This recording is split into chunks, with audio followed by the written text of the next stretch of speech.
तीन तलाक को लेकर राजनीतिक पार्टियां नफा नुकसान के हिसाब से कदम उठा रही हैं। लोकसभा में केंद्र सरकार इसे पास कराने में सफल रही है, लेकिन राज्यसभा में विपक्ष का साथ नहीं मिलने से बिल अटक गया।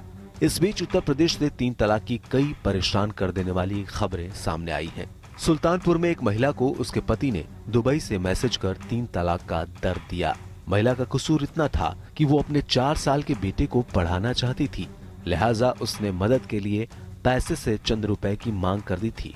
मदद की जगह पीड़ित के मोबाइल पर मैसेज आया, रूबीना मैं तुम्हें आजाद करता हूँ, तुम जहाँ चाहे जा सकती हो, मैं तुम्हें आजाद करता हूँ, रूबी तलाक, रूबी तलाक, रूबी तलाक। संदेश पढ़कर रूबी के होश उड़ गए। रूबीना का विवाह 17 मई 2012 को हुआ था। अपनी हैसियत के अनुसार उसके पिता ने दान दहेज दिया था। तीन तलाक के बाद ससुराल वालों ने उसे भगा दिया। इस समय वो अपने पिता के साथ मायके में है।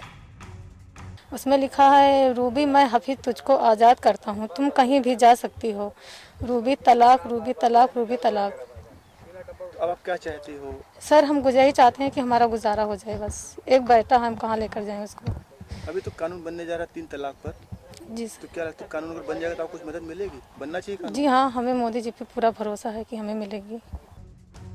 सुल्तानपुर का दर्द अभी कम नहीं पड़ा था कि गोंडा में एक दिव्यांग बेटी के साथ रह रही महिला को उसके पति ने मुंबई से फोन पर ही तलाक दे दिया। दिव्यांग बेटी के लिए इलाज के लिए पैसे मांगना उसका सबसे बड़ा गुनाह बन गया। मेरी शादी हुई थी चौड़ौआ पर मुबारक के साथ में। फिर मेरी लड़की हुई, पूरे शरीर से विकलांग थी। लड़की मेरी 14 साल की हो गई। फिर हम दवा करवाए, जितना हमारा पहुंच था उतना करवाए। फिर इन लोग से पैसा मांगे तो इन लोग फोन पर तलाक दे दिए। 3 बार तलाक बोल दिए। अब क्या करोगी? क्या हम अदालत का दरवाजा खटखटाएंगे, हमें न्याय चाहिए।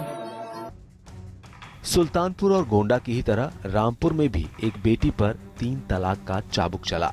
पत्नी का आरोप है कि पति ने उसे इसलिए तलाक दे दिया क्योंकि उसका रंग गहरा था। तलाक के मामले परेशान कर देने वाले हैं। अब तीनों पीड़ित के भविष्य पर संकट के बादल मंडराने लगे हैं। मुझसे मेरा शौहर ना खुश था। वो कहता था तू मुझे पसंद नहीं, मैं तुझे छोड़ दूंगा, 20,000 रुपये हो जाएंगे, मैं तुझे छोड़ दूंगा, तुझे तलाक दे दूंगा, तू सब सामान भी ले जाना। मैं ये कहती थी जब मैं तुम्हें पसंद नहीं थी तो तुमने पहले शादी की मुझसे करी कि इंसान को सोच समझ के कदम उठाना चाहिए।